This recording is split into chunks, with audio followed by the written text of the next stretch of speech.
Hey folks, Quilly18 here, and welcome to a quick Let's Talk about Dragon Age Inquisition. I'm going to talk about some first impressions as well as some important changes and tweaks that you may want to do as a PC gamer to really optimize your Dragon Age experience. I have played through the first two Dragon Ages. I played through the first one twice, and the second one once. I don't revile the second one like a lot of people do. It's not as good as the first one, but honestly as a sort of a standalone role-playing game, if it weren't for the first one, I think everyone would consider the sequel, the Dragon Age 2, to be exceptionally good. And it is an exceptionally good game. The problem is the first one was about 1,000 times better. So the question is, where does the third one stack up? Well, I haven't finished the game yet. It is very big, and I'm one of these people that likes to read all of the text and talk to all the NPCs, and generally be kind of slow. I'm about 20 hours into the game, and I haven't really explored that deeply into the main quest yet. So we're actually going to segue from here to talk about one of the first issues a few people have brought up, as they feel that there might be a little bit too much tedium, not enough story, not enough variety, and I think it's because they get caught up in the first zone, the hinterlands, and they feel like they got to go for 100% completion right then and there. Well, remember, you're supposed to be a hero. You are not a stable hand. The fact that the farmer wants you to bring back his buffalo or whatever they're called, maybe that's not something you have to do, especially now. All the zones will remain available, apparently, even after you complete the main game, so you can always go back and complete everything after the fact if you want to. But yeah, if you're feeling a little bit constrained, go ahead and follow the main quest, at least until you get to an area called Skyhold. Trust me, you'll know it when you get there.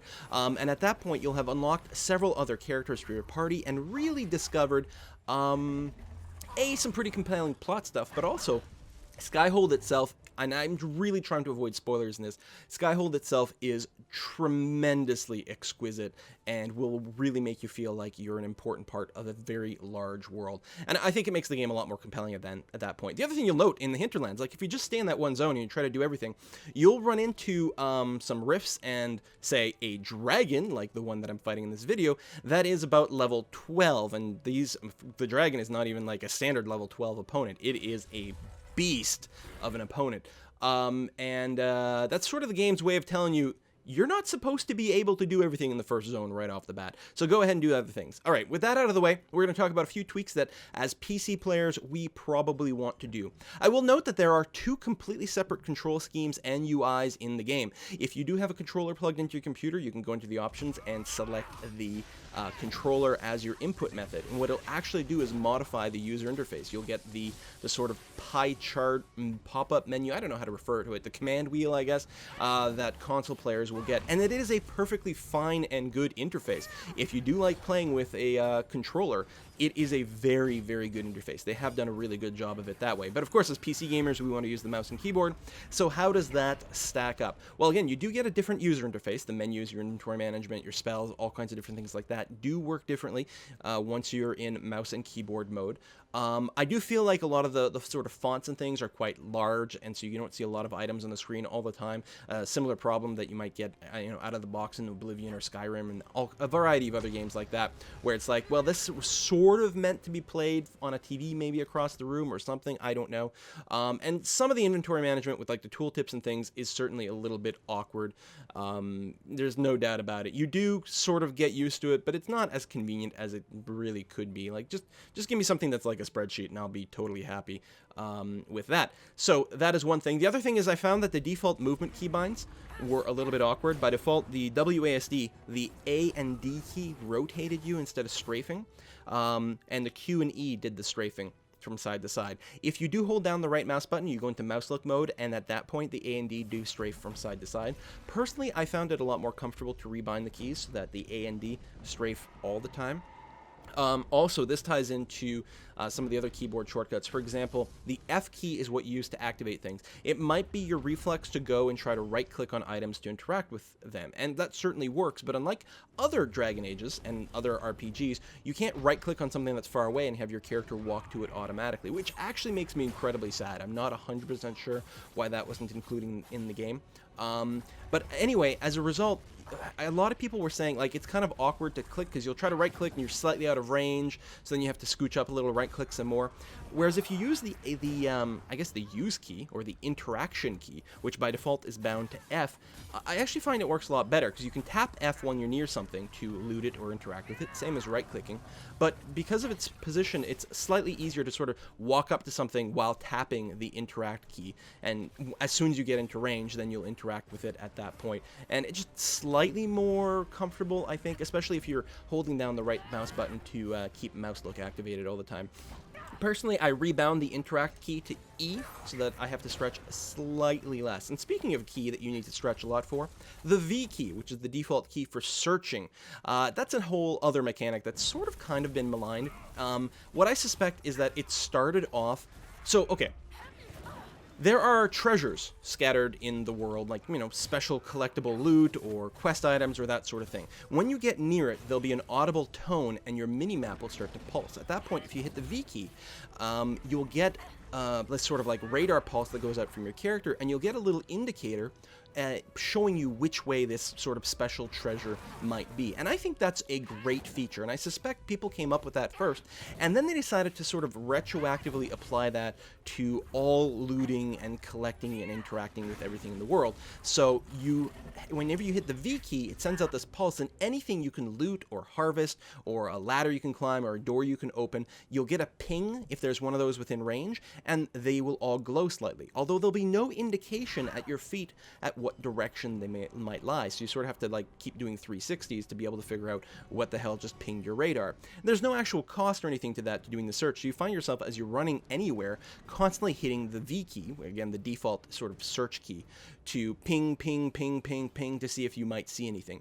It's a little tiresome on the fingers and certainly a little bit of annoying, and I'm not convinced that that's a good feature. I would have much preferred maybe always having the items glow, or, you know, toggleable, or a little indicator. Having it show up as a dot on your mini-map would also be exceptionally useful. Little things like that. You might feel like you had to ping a little bit less, but if you're like me and you're obsessed with sort of picking up all the things, you're going to find yourself click, click, click, ping, ping, ping all the time, and I don't know, it gets a little bit old after a little while. But I think that's probably the extent of the complaints. Other than that, the story, stupendous. The graphics, beautiful. I'm running a GTX 970, which is a pretty good video card, but not literally top of the line. And, you know, I'm not doing any sort of SLI nonsense or anything like that. And I'm having zero problem running the game at 1080p at 60 frames per second with all the settings turned up to ultra. And things look really, really exceptionally nice with all those settings there. By default, the cutscenes are limited to 30 frames per second for some godforsaken reason. I don't understand it. There's a command line parameter that you can add to your shortcut for launching the game that will change the cutscenes to 60 frames per second. They definitely look a lot nicer that way. Do note that if you do that, it's not quite compatible with multiplayer. So if you're planning on doing any sort of multiplayer whatsoever, you're going to want to not use that shortcut, or, you know, have two, one for single player, one for multiplayer, that sort of thing. It does make the cutscenes look a lot better. Now, I mean, you know, the cutscene responsiveness isn't an issue, so maybe it's not the end of the world if it's 30 frames per second for you, but I don't know, it looks so much smoother. Oh, it's less cinematic, yada yada yada. Insert comments down below. I'll be sure to read the comments on this one to see what it is. But so far, 20 hours in, I'm very, very much enjoying it. I can't vouch for how the game will end or anything, but a lot of people have wanted me to give a little bit of feedback about the game and if I thought it was good and if I thought it was worth it. Yes, absolutely. I do very, very, very much recommend that you play at the very least the original Dragon Age Origins. Play that one at least. It is a magnificent game, absolutely stunningly good, and it will set up a lot of really, really important storyline elements. Personally, I feel that the second Dragon Age is a perfectly fine game. It's not quite as good as the first one, but I think it's still very, very good, and you'll get some extra story elements, and in particular, there's going to be some characters there. Well, there's characters from both games, the original Dragon Age and Dragon Age 2, that make appearances, and very important high-profile appearances in Dragon Age Inquisition. Oh, the very final thing I want to say is, if you want to play, you need to... there's no ability to import your previous saves into Dragon Age Inquisition for whatever reason, it doesn't let you just load your previous saves. Instead, you have to go to a website. You have to go to the Dragon Keep website. I'll try to remember to put a link in the description box down below. And there, what you have to do is fill out this thing called the tapestry that confirms what choices you made in the first couple of games. It's actually a really beautiful and well-designed website. As someone who used to make like web applications and websites, I'm like, wow, that's pretty sexy. But it is a little bit awkward that you can't just import your save directly because of, I don't know, reasons. I would not recommend you buy the deluxe edition of the game. All it does is add a few extra items in-game to, I guess, make it a little bit easier because they're probably slightly more powerful, or maybe they just look kind of pretty. But as far as I can tell, none of the deluxe content adds any kind of real gameplay. There's no new areas. It's a little bit different than, say, Dragon Age Origins, where you absolutely have to get the Stone Prisoner DLC. It's just like so epically good. There's like no reason that you would ever not want to get that one. I don't remember what the DLCs were in Dragon Age 2. Actually, there is one DLC for Dragon Age 2. I think it's called Legacy, which I actually did not play because, I don't know, I think it came out maybe after I finished the game or something like that, but the events of Dragon Age Legacy actually tie in very heavily to Dragon Age Inquisition, which is the third game here. So anyway, that is it for my commentary on there. I'm still enjoying the game very much. I'm not planning on doing any sort of Let's Play about it. It's not the sort of Let's Play I usually do on my channel, and honestly, I like to, usually there'll be like dialogue things, and I'll just like walk away from my computer because like, okay, I have to think. I don't know how to answer this right now, so I literally walk away from my computer for like 10 minutes to consider what my choices will be, and I don't think that makes a very good Let's Play. Thank you for watching this video. See you guys next time. Bye-bye.